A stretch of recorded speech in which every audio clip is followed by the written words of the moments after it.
सर्वत्र गोविंद नाम संकीर्तनं गोविंद गोविंद। ओम श्री गुरुभ्यो नमः। इति श्रीमद्भागवत महापुराणं दशमस्कन्धः अथ सप्तचत्वारिंशोऽध्यायः। श्रीशुक उवाच तं वीक्ष्य कृष्णानुचरं व्रजस्त्रियः प्रलम्बबाहुं नवकञ्जलोचनं पीताम्बरं पुष्करमालिनं लसन् मुखारविन्दं मणिमृष्टकुण्डलं शुचिस्मितकोऽयमपीच्य दर्शनः कुतश्च कस्याच्युतवेषभूषणः इति स्म सर्वाः परिववृरुत्सुकाः तम् उत्तमश्लोकपदाम्बुजाश्रयं तं प्रश्रयेनावनतासु सत्कृतं सौरीडहासेक्षणसूनृतादिभिः रहस्य पृच्छन् उपविष्टमासने विज्ञाय सन्देशहरं रमापतेः जानीमस्त्वां यद्वुपतेः पार्षदं समुपागतं भर्त्रेह प्रेषितः पित्रोः भवान् प्रियचिकीर्षयाम् अन्यथा गोव्रजेतस्य स्मरणीयं न चक्ष्महे स्नेहानुबन्धो बन्धूनां मुनेरपि सुदुस्त्यजः अन्येष्वर्थकृता मैत्री यावदर्थविडम्बनं पुंभी स्त्रीषु कृता यद्वत् सुमनस्विव षट्पदैः निस्वं त्यजन्ति गणिका अकल्पं नृपतिं प्रजाः अधीतविद्याच्चर्य मृद्विजोदत्तदक्षिणं कगावीतफलं वृक्षं भुक्त्वा चातितयो गृहं दग्धं मृगास्तधारण्यं जारो भुक्त्वा रतां स्त्रियम् इति गोप्यो हि गोविन्दे गतवाकायमानसाः कृष्णदूते व्रजं याते उद्धवे त्यक्तलौकिकाः गायन्त्यः प्रियकर्माणि रुदत्यश्च गतह्रियः तस्य संस्मृत्य यानि कैशोरबाल्ययोगो काचिन्मधुकरं दृष्ट्वा ध्यायन्ति कृष्णसङ्गमं प्रियप्रस्तापितं धूतं कल्पयिद्वेदमब्रवीत् गोप्युवाच मधुपकितव बन्धो मा स्पृशाङ्गीं सपत्न्याः कुचविलुलितमाल कुङ्कुमश्मश्रुभिर्नग वगतु मधुपतिस्तन्मानिनीनां प्रसादं यदु सदसि विडम्भ्यं यस्य दूतस्त्वमीदृक् सकृदधरसुधां स्वां मोहिनीं पाययित्वा सुमनस इव सद्यः तत्यजेस्मान् भवादृक् परिचरति कथं तत् पादपद्मं तु पद्मा ह्यपिबत हृतचेता उत्तमश्लोकजल्पैः किमिह बहुषडङ्घ्रे गायसि त्वं यदूनाम् अधिपतिमगृहाणाम् अग्रतो नः पुराणं विजयसखसखीनां गीयतां तत्प्रसङ्गः क्षपितकुचरुजस्ते कल्पयन्तीष्टमिष्टाः दिवि भुवि चरसायां का स्त्रियस्तद्धुरापाः कपटरुचिरहासभ्रूविजृम्भस्य या स्युः चरणरज उपास्ते यस्य भूतिर्वयं का अपि च कृपणपक्षे उत्तमश्लोकशब्दः विसृज शिरसि पादं वेद्म्यहं चाटुकारैः अनुनय विदुषस्त्याभ्येत्य दौत्यैर्मुकुन्दात् स्वकृत इह विसृष्टा पत्यपत्न्यन्यलोका व्यसृजद्घृतचेताः किं नु सन्देयमस्मिन् मृगयुरिव कपीन्द्रं विव्यधे लुब्धधर्मा स्त्रियमकृतविरूपां श्रीजितः कामयानां बलिमपि बलिमत्वावेष्टयद्वांशवद् यः तदलमसितसख्यैर्दुस्त्यजस्तत्कथार्धः यदनुचरितलीलाकर्णपीयूषविपृट् सकृदधनविधूतद्वन्द्वधर्मा विनष्टागा सपति गृहकुटुम्बं दीनमुत्सृज्य दीना बहव इह विहङ्गा भिक्षुचर्यां चरन्ति वयमृतमिव जिह्मव्याहृतं श्रद्धधानाः कुलिकर्तमिवाज्ञाः कृष्णवद्वो हरिण्यः ददृशुरसकृते तत्तन्नकस्पर्शतीव्र स्मररुजवुपमन्त्रिन् भन्यतामन्यवार्ता प्रियसखपुनरागाः प्रेयसा प्रेषितः किम् वरय किमनुरुन्धे माननीयोऽसि मेङ्ग नयसि कथमिहास्मान् दुस्त्यजद्वन्द्वपार्श्वं सततमुरसि सौम्य श्रीर्वधू साकमास्ते अपि बत मधुपुर्यामार्यपुत्रोऽधुनास्ते स्मरति स पितृगेहान् सौम्यबन्धूंश्च गोपान् क्वचिदपि स कथान्नः किङ्करीणां गृणीते भुजमगुरुसुगन्धं मूर्ध्यतास्यत् कथान्नो श्रीशुक उवाच अथोद्धवो निशम्यैवं कृष्णदर्शनलालसाः सान्त्वयन् प्रियसन्देशैः गोपीर्यिदमभाषत उद्धव उवाच अहो यूयं स्म पूर्णार्ता भवत्यो लोकपूजिताः वासुदेवे भगवती यासां यज्ञर्पितं मनः दानव्रततपोहोम जपस्वाध्याय संयमैः श्रेयोभिर्विविधैश्चान्यैः कृष्णे भक्तिर्हि साध्यते भगवद्उत्तमश्लोके भवतीभिरनुत्तमा भक्तिः प्रवर्तिता दिष्ट्या मुनीनामपि दुर्लभा दिष्ट्या पुत्रान् पतिन् देहान् स्वजनान् भवनानि च हित्वा वृणीत यूयं यत् कृष्णाख्यं पुरुषं परं सर्वात्मभावोऽधिकृतो भवती नामदोक्षजे विरहेण मगाभागा मगान्मे अनुग्रह कृतः श्रूयतां प्रियसन्देशो भवतीनां सुखावगः यमाधाया गतो भद्रा अहं भर्तुरहस्करः श्रीभगवानुवाच भवतीनां वियोगो मे न हि सर्वात्मना क्वचित् यथा भूतानि भूतेषु कं वाय्वग्निर्जलं हि तथाहं च मनः प्राण भूतेन्द्रियगुणाश्रयः आत्मन्येवात्मनात्मानं सृजेऽहं यनुपालये आत्ममायानुभावेन भूतेन्द्रियगुणात्मना आत्मा ज्ञानमयः शुद्धो व्यतिरिक्तो गुणान्वयः सुषुप्तिस्वप्नजाग्रद्भिः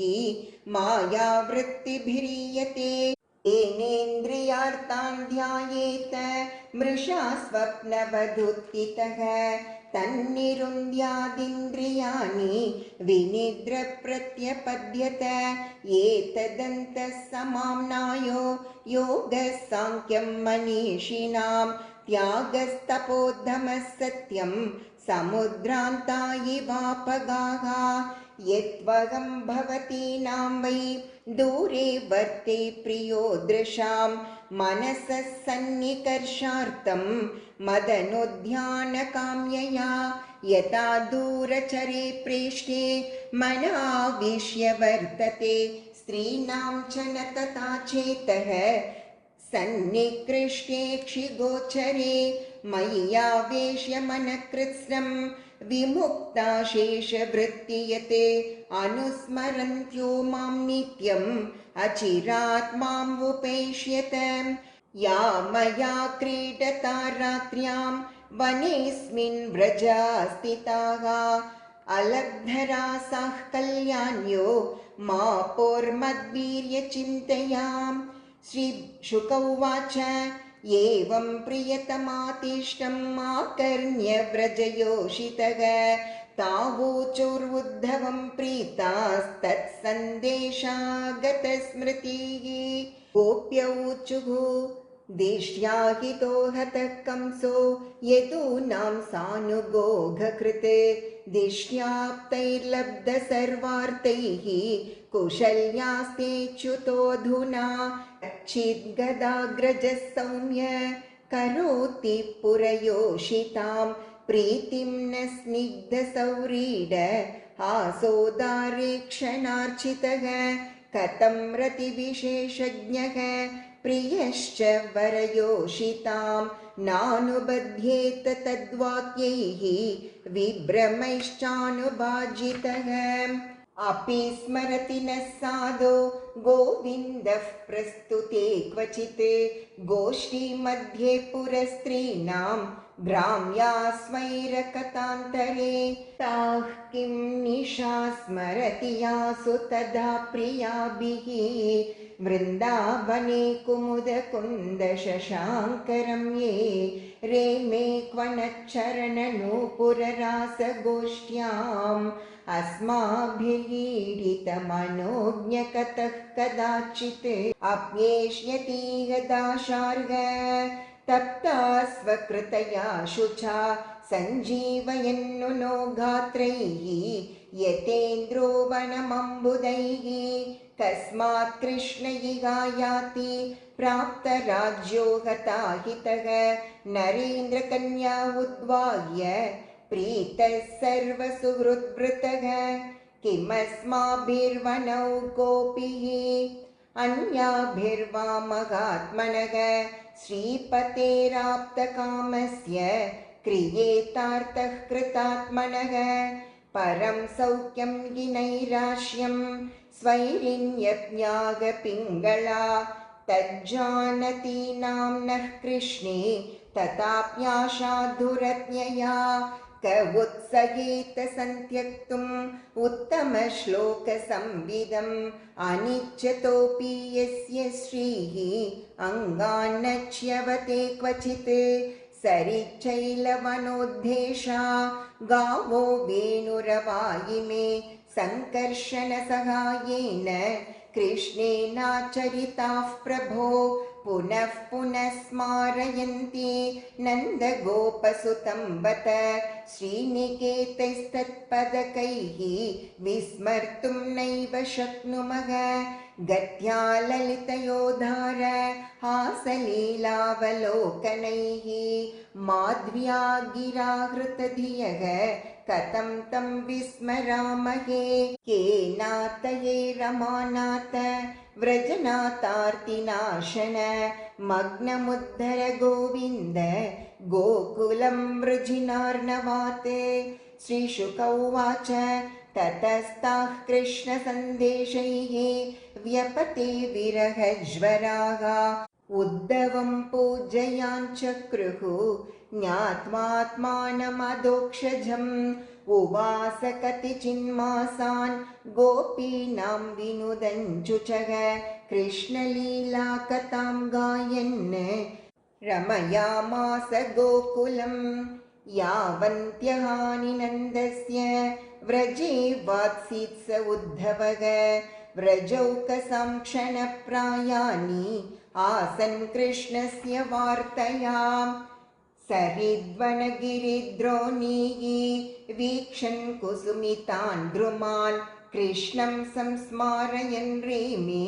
हरिदासो व्रजौकसां दृष्ट्वैवम् आदिगोपीनां कृष्णावेशात्मविक्लवम् उद्धवः परमप्रीतः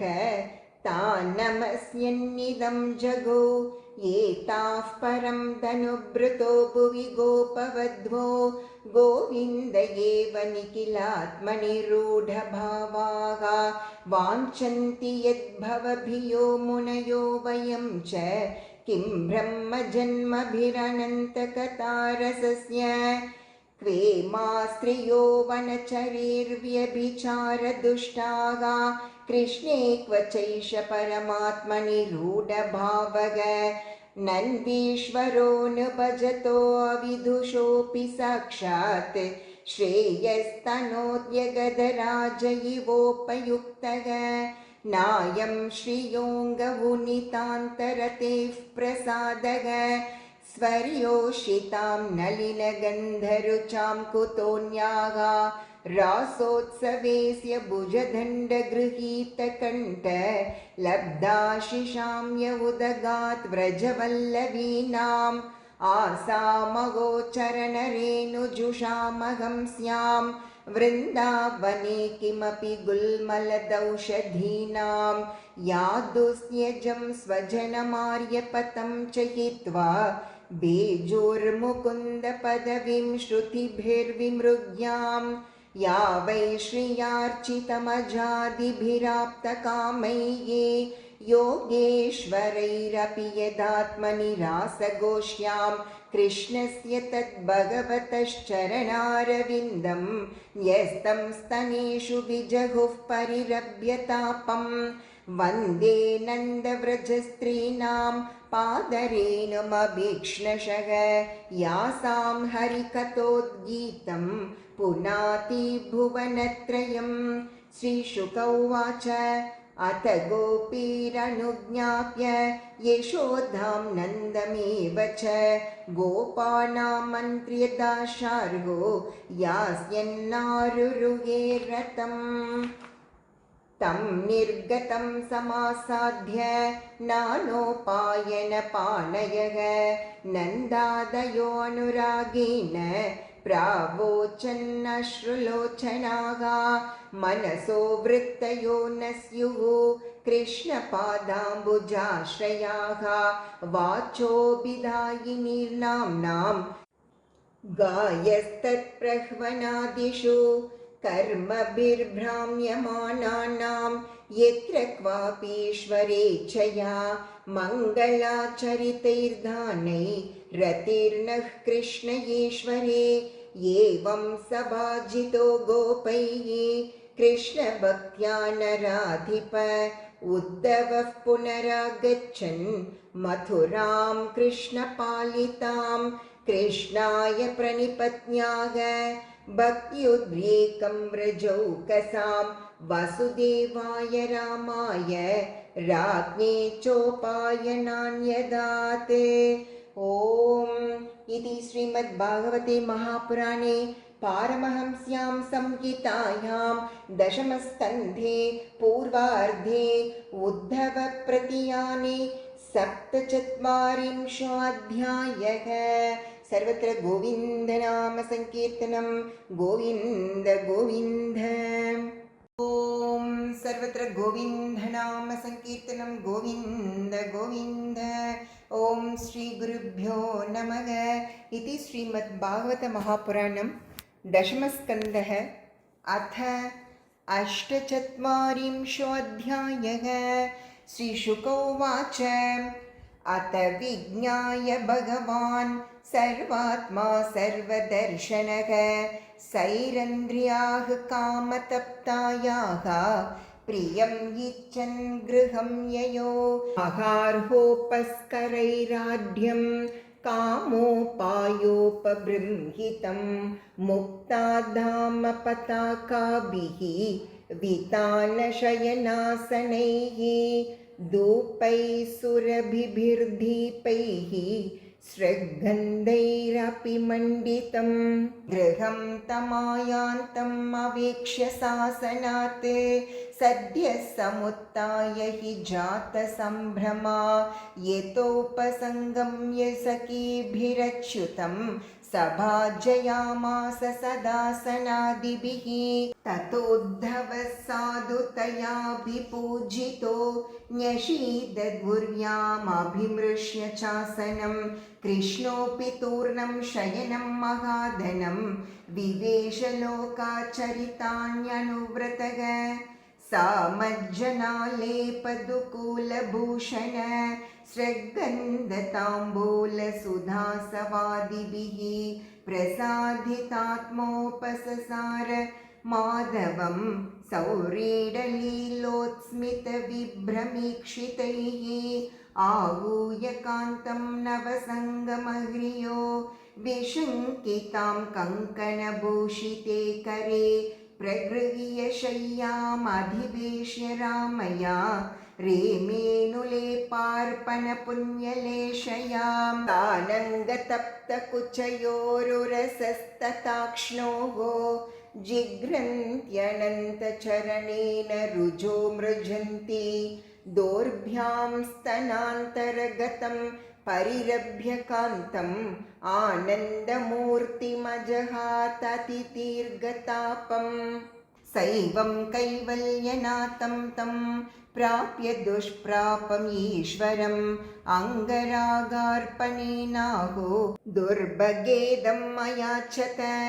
आहोष्यतामिह प्रेष्ठ दिनानि कतिचिन्मया रमस्वनोत्सहे त्यक्तुं सङ्गं ते अम्बुरुहे क्षण तस्यै कामवरं दत्त्वा मानयित्वा च मानदः सहोद्धवेन सर्वेशः स्वधामागमदर्चितं दुराराध्यं समाराध्य विष्णुं सर्वेश्वरेश्वरं यो वृणीते मनोग्राह्यम् असत्त्वात् कुमनीष्यसौ अक्रूरभवनं कृष्णः सह रामोद्धवः प्रभुः किञ्चिच्चिकीर्षयन् प्रागाद् अक्रूरप्रियकाम्यया सतान् नरवरश्रेष्ठान् आराद्वीक्ष्य स्वबान्धवान् प्रत्युत्थाय प्रमुदितः परिष्वज्याभ्यनन्दत ननाम कृष्णं रामं च सतैरप्यभिवादितः पूजयामास विधिवत् कृतासनपरिग्रहान् पादावने जनीरापो धारयन् शिरसा नृप अर्हणेनाम्बरैर्दिव्यैः गन्धस्रग्भूषणोत्तमैः अर्चित्वा शिरसा नम्य पादावङ्कगतो मृजन् प्रश्रयानवतो अक्रूरः कृष्णरामो अभाषत तिष्ठ्या पापो हतः कंसः सानुगोवामिदं कुलं भवद्भ्याम् उद्धृतं कृच्छ्राद् दुरन्ताच्च समेधितं युवां प्रधानपुरुषौ जगद्धेतु जगन्मयो भवद्भ्यां न विना किञ्चित् परमस्ति न चापरम् आत्मसृष्टमिदं विश्वम् अन्वाविश्य स्वशक्तिभिः ईयते बहुधा ब्रह्मन् श्रुतप्रत्यक्षगोचरम् यथा हि भूतेषु चराचरेषु मह्यादयो योनिषु भान्ति नाना एवं भवान् केवलात्मयोनिषु आत्मात्मतन्त्रो बहुधा विभाति सृजस्यतो लुम्पसि पासि विश्वं रजस्तमः सत्त्वगुणैः स्वशक्तिभिः न बध्यसे तद्गुणकर्मभिर्वा ज्ञानात्मनस्ते क्वच बन्धहेतुः देहाद्युपादेरनिरूपितत्वाद् भवो न साक्षान्न भिधात्मनः स्यात् अतो न बन्धस्तव नैव मोक्षः स्यातां निकामस्त्वयि नो विवेकः त्वयोधितोऽयं जगतो हिताय यदा यदा वेदपतः पुराणः बाध्येत पाखण्डपतैरसद्भिः तथा भवान् सत्त्वगुणं बिभर्ति सत्वं प्रबोध्य वसुदेवगृहेऽवतीर्णः स्वांशेन भारमपनेतुमिहासि भूमेः अक्षौहिणी शतवधेन सुरेतरांश राज्ञाममुष्य च कुलस्य यशो वितन्वन् अध्येशनो वसतयः कलभूरिभागा यः सर्वदेव पितृभूतनृदेवमूर्तिः यत्पादशौचसलिलं त्रिजगत्पुनाति स त्वं जगद्गुरुरदोक्षजयाः प्रविष्टः कः पण्डितस्त्वदपरं शरणं समीयाद् भक्तप्रिया धृतगिरः सुहृदः कृतज्ञात् सर्वान् ददाति सुहृदो भजतोऽभिकामान् आत्मानमप्युपचयापचयो न यस्य दिष्ट्या जनार्दन भवानि गणः प्रतीतो योगेश्वरैरपि धुरापगतिः सुरेशैः चिन्ध्याशु नः सुतकलत्रधनाप्तगेह देहादिमोहरशनां भवधीयमायां श्रीशुक उवाच इत्यर्चितः संस्तुतश्च भक्तेन भगवान् हरिः अक्रूरं सस्मितं प्राह गीर्भिः सम्मोहयन्निव श्रीभगवानुवाच त्वं नो गुरुः पितृव्यश्च श्लाघ्यो बन्धुश्च नित्यधा वयं तु रक्ष्याः पोष्याश्च अनुकम्प्याः प्रजा हि वः भवद्विदा महाभागा निषेव्यार्हसत्तमाः श्रेयस्कामैर्नृभिर्नित्यं देवा स्वार्था न साधवः न ह्यं मया तीर्थानि न देवा मृच्छिलामयाः ते पुनन्द्युर्कालेन दर्शनादेव साधवः स भवान् सुहृदां वैनः श्रेयान् श्रेयश्चिकीर्षया जिज्ञासार्थं पाण्डवानां गच्छस्व त्वं गजाह्वयं पितर्युपरते बालाः सगमात्रा सुदुःखिताः आनीता स्वपुरं राज्ञा वसन्त इति शुश्रुम तेषु राज्याम्बिकापुत्रो भ्रातृपुत्रेषु दीनधीः समो न वर्तते नूनं दुष्पुत्रवशकोन्ददृक् गच्छज्जानीहि तद्वृत्तम् अधुना साध्वसाधु वा विज्ञाय तद्विदास्यामो यथाशं सुहृदां भवेत् इत्यक्रूरं समादिश्य भगवान् हरिरीश्वरः सङ्कर्षणोद्धवाभ्यां वै ततः स्वभवनं ययो। ॐ इति श्रीमद्भागवते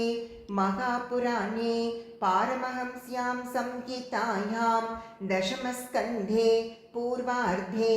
अष्टचत्वारिंशोऽध्यायः। सर्वत्र गोविन्दनाम संकीर्तनं गोविन्द गोविन्द। ॐ सर्वत्र गोविन्दनाम संकीर्तनं गोविन्द गोविन्द। ॐ श्रीगुरुभ्यो नमः। इति श्रीमद्भागवत महापुराणं दशमस्कन्धः अथ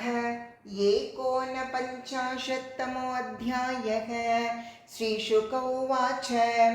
स गत्वा हस्तिनपुरं पौरवेन्द्रयशोऽङ्कितं ददर्श तत्राम्बिकेयं स भीष्मं विदुरं प्रतां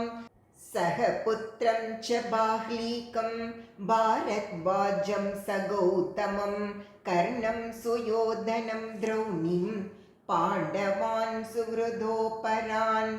यतावदुपसङ्गम्य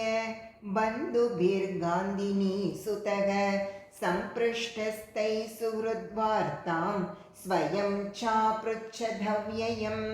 उवास कतिचिन्मासान् राज्ञो वृत्तविवीत्सया दुष्प्रजस्याल्पसारस्य कलच्चन्दानुवर्तिनः तेजवोजो बलं वीर्यं प्रश्रयादींश्च सद्गुणान् प्रजानुरागं पार्थेषु न सहद्भिश्चिकीर्षितं कृतं च धार्तराष्ट्रैर्यद् गरधानाद्यपेशलम् आचक्यौ सर्वमेवास्मै पृता विदुर एव च पृता तु भ्रातरं प्राप्तम् अक्रूरम् उपसृत्यतम् उवाच जन्मनिलयं स्मरन्त्यश्रुकलेक्षणाम् अपि स्मरन्ति नः सौम्य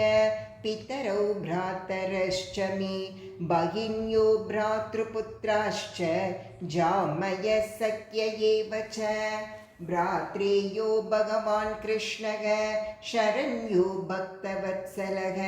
पैतृष्वसेयान् स्मरति रामश्चाम्बुरुहेक्षणः सापत्नमध्ये शोचन्तीं वृकाणां हरिणीम् इव सान्त्वयिष्यति मां वाक्यैः पितृहीनांश्च बालकान् कृष्ण कृष्ण महायोगिन् विश्वात्मन् विश्वभावन प्रपन्नां पाहि गोविन्द शिशुभिश्चावसीदतीं नान्यत्तव पदाम्बोजात् पश्यामि शरणं नृणां बिभ्यतां मृत्युसंसारात् ईश्वरस्यापवर्गिकात् नमः कृष्णाय शुद्धाय ब्रह्मणे परमात्मने योगेश्वराय योगाय त्वामहं शरणं गता। श्रीशुक उवाच इत्यनुस्मृत्य स्वजनं कृष्णं च जगदीश्वरं प्रारुदद्दुःखिता राजन् भवतां प्रपितामही समदुःखसुतोऽक्रूरो विदुरश्च महायशाः सान्त्वयामास तुः कुन्तीं तत्पुत्रोत्पत्तिहेतुभिः यास्यन् राजानमभ्येत्य विषमं पुत्रलालसम् अवदत् सुहृदां मध्ये बन्धुभिः सौहृदोदितम् अक्रूर उवाच भो भो वैचित्रवीर्यत्वं कुरूणां कीर्तिवर्धन भ्रातर्युपरते पाण्डौ अधुना सनमास्थितः धर्मेण पालयन् उर्वीं प्रजाशीलेन रञ्जयन् वर्तमानः समस्वेषु श्रेयः कीर्तिमवाप्स्यसि अन्यथा त्वाचरन् लोके गर्हितो यास्यसे तमः तस्मात् समत्वे वर्तस्व पाण्डवेष्वात्मजेषु च नेहचात्यन्तसंवासः कर्हिचित् केनचित् सह राजन् स्वेनापि देहेन किमु जायात्मजादिभिः एकः प्रसूयते जन्तुः एक एव प्रलीयते एकोऽनुभुङ्क्ते सुकृतम् एक एव च दुष्कृतम् अधर्मोपचितं वित्तं हरन्त्यन्ये अल्पमेधसः सम्भोजनीयापदेशैः जलानीव जलोकसः पुष्णाति यानधर्मेण स्वबुद्ध्या तमपण्डितं ते कृतार्थं प्रहिन्वन्ति प्राणाराय सुतादयः स्वयं किल्बिषमादाय तैस्त्यक्तो नार्तको विदः असिद्धार्थो विशद्यन्धं स्वधर्मविमुखस्तमः तस्माल्लोकमिमं राजन् स्वप्नमाया मनोरथं वीक्ष्यायं यात्मनात्मानं समशान्तो भव प्रभो। धृतराष्ट्र उवाच यथा वदति कल्याणीं वाचं दानपते भवान्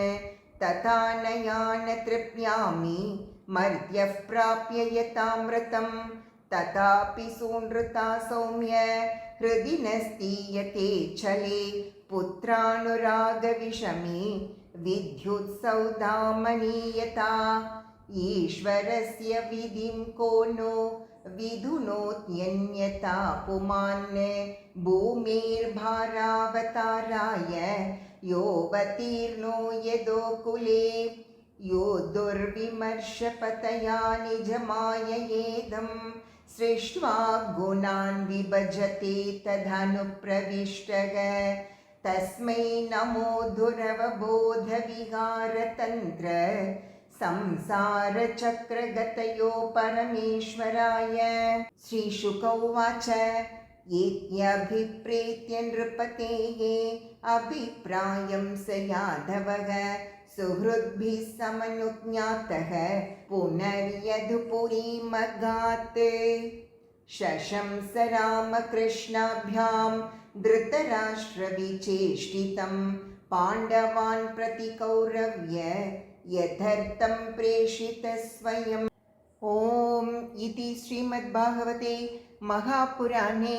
वैयासिक्याम् अष्टादशसाहस्र्यां पारमहंस्यां संहितायां दशमस्कन्धे पूर्वार्धे 49तमोऽध्यायः। सर्वत्र गोविन्दनाम संकीर्तनं गोविन्द गोविन्द।